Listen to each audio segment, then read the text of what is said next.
अभी जो भी कुछ चुनावी सुगबुगाहट हो रही है, वो कहीं न कहीं 2024 के लिए तैयारी है। ये बात हम और आप जानते हैं। इसी पर बातचीत करने के लिए मौजूद है हमारे साथ 3 बार कांग्रेस से विधायक रह चुके हैं, तरविंदर सिंह मारवा जी, जो कि अब बीजेपी में है सर। पहला सवाल सर मेरा लाज़मी है, कांग्रेस से बीजेपी क्यों? देखो, कांग्रेस का जो उसकी माँ का मोह है, मोह समझते हो ना, जी, बेटे के लिए। जी। बेटा राहुल गांधी वो कांग्रेस को जब तक खत्म नहीं करेगा, जब तक वो चैन से नहीं बैठेगा। पहली बात तो सुन लो। दूसरी बात ये है कि कांग्रेस में एक परिवारवाद हो गया है और वो जिसको चाहते हैं आगे कर देते हैं। किसी वर्कर की सुनवाई नहीं हो रही, इसलिए मैंने कांग्रेस छोड़कर भारतीय जनता पार्टी ज्वाइन की। सर जो परिवारवाद का जो आरोप लगता है कांग्रेस पर, सर इस पर उन्होंने ये कहा है कि अब जो प्रेसिडेंशियल इलेक्शन हुआ है कांग्रेस का, जिसमें खड़गे जीत हासिल हुए, कहीं न कहीं ये परिवारवाद खत्म होते नज़र आ रहा है। क्या कुछ कहना चाहेंगे सर इस पे आप? देखो, कान इधर से पकड़ो चाहे उधर से पकड़ो, आपने उस व्यक्ति को बनाया है जो आपका पिट्ठू बनकर चलेगा। ये चुनाव थोड़ी हुआ है, ये तो दादागिरी हुई है। सब जगह अपने प्रेसिडेंट बना के उन्हीं की वोटें डाल के कब्जा उनका करके, तो ये इसको चुनाव नहीं मैं कह सकता, क्योंकि चुनाव के लिए इनको नए एआईसीसी के मेंबर बनाने चाहिए थे। ये पुराने मेंबर जो चले आ रहे हैं कई सालों से, उन्हीं से इन्होंने चुनाव करा लिया। लेकिन मैं उस बात पे नहीं जाता, मैं इस बात पे जाता हूँ कि नरेंद्र मोदी जी 2024 नहीं, मैं 2029 में भी कहता हूँ कि नरेंद्र मोदी जी के नेतृत्व में ही सरकार आएगी। सर कहीं न कहीं हम ऐसा सुनने में आ रहा है कि जो भारत जोड़ो यात्रा है, वो कहीं न कहीं बहुत ज़्यादा प्रभावशील हो रहा है। कहीं न कहीं उससे मीडिया कवरेज मिल रही है और कहीं न कहीं जो राहुल गांधी के व्यक्तित्व के बारे में बहुत सारी अच्छी बातें कही जा रही हैं। इस पर क्या कुछ कहना चाहेंगे? देखो, राहुल गांधी ने कई चुनाव देख लिए हैं। राहुल गांधी को लोग पसंद नहीं कर रहे शुरू से ही। ये राहुल गांधी को करके ही पूरी कांग्रेस 40 पे निपटी है, और आने में वाले टाइम में राहुल गांधी करके ही कांग्रेस 20 में निपट जाएगी और नरेंद्र मोदी जी 350 का आंकड़ा पार करेंगे।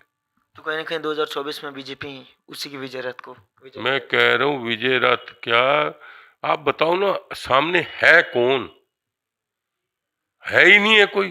प्रधानमंत्री का कैंडिडेट कोई है ही नहीं, ना किसी के बस का। प्रधानमंत्री जी ने जो लोगों के लिए काम किए हैं, आज हिंदुस्तान को कहां से कहां ले गए। आप देखो हिंदुस्तान को, कहाँ 10 साल पहले हिंदुस्तान का कहीं नाम ही नहीं गिना जाता। आज हिंदुस्तान का नाम 4-5 नंबर पे आ गया है वर्ल्ड में। पुतिन, बाइडेन, चीन वाला जिनपिंग और हमारा नरेंद्र मोदी जी बराबर में देख रहे हो ना। आप टीवी चैनल देखो, उनकी पब्लिसिटी देखो। और इसमें तो अरविंद केजरीवाल भी आ रहे हैं। अरविंद केजरीवाल कहाँ आ रहा है पता तो लगे। सिंगापुर बुलाया जा रहा था इन्हें। अरे झूठ बोलता रहता है वो, कभी सिंगापुर झूठ बोलता है। पहली बात तो देखो, आप किसी की लड़की पसंद करने जाते हो, उसका खानदान तो देखते हो ना, कि कैसा खानदान है, क्या करते हैं। केजरीवाल का असली तो कोई बताता ही नहीं कि केजरीवाल है क्या चीज।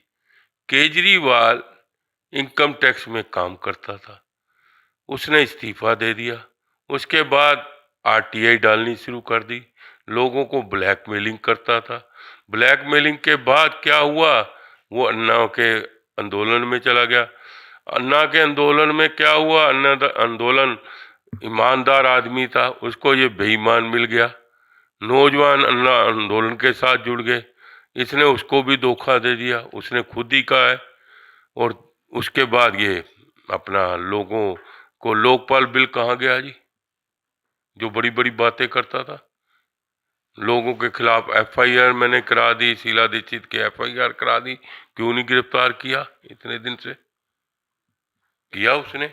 उसके बाद उसकी और बात सुनो, जो बात उसने कही, आप देखो अभी उत्तराखंड में कितना शोर मचा रहा था कि मैं तो बहुमत ला रहा हूँ। वो कर्नल को प्रेसिडेंट बना दिया, मिलिट्री वाले को, किसी को रिटायर को, और वो कर्नल भी खुद भी हार गया, एक भी सीट नहीं आई। एक मेंबर पार्लियामेंट था, वो भी जीरो हो गया, मान वाली सीट हार गए।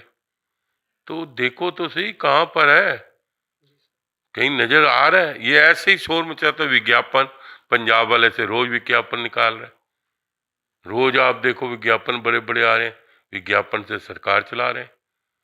ये सब झूठ बोल रहे हैं ना, इसको इसके उसी तरह जमानत है। सबसे बड़ी बात है, टिकटें बेच के पैसे खा जाएगा, इसलिए ये अपना चलता रहता है बस। अच्छा, सियासी को अगर हम अलग रख दें तो 24 अक्टूबर दिवाली, क्या कुछ संदेश देना चाहेंगे हमारे दर्शकों को? देखो दिवाली इस बार, कल मैं टीवी चैनलों में देख रहा था, जी सर। उस अकाल पुरख ने, भगवान ने बहुत ही कृपा की है इस बार। एक तो कोरोना का जो भय था लोगों में, वो खत्म हो गया। एक जो पाबंदियां लगाई हुई थी वो खत्म हो गई।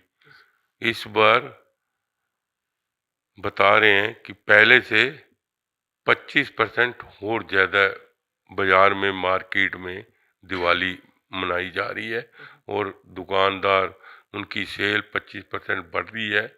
और उसके बाद दिवाली जो है, सिर्फ ये मैं कहूँगा कि पटाखों वटाखों से लोग दूर रहें, क्योंकि उससे नुकसान होता है, किसी को चोट लग सकती है, उससे दूर रहें।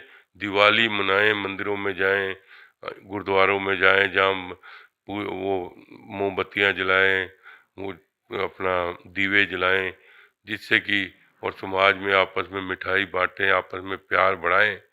और जो जो पटाखे दूसरे वाले हैं, जिनसे कोई किसी को नुकसान नहीं होने वाला है, वो छुटाएं। उसमें क्या। तो कहीं न कहीं अगर मैं इनके शब्दों को एक वाक्य में पिरोऊँ तो कि कह सकता हूँ कि वो दावा कर रहे हैं कि 2024 में बीजेपी ही। अभी की खबर में इतना ही, बाकी की खबरों के लिए देखते रहिए देश हित न्यूज़।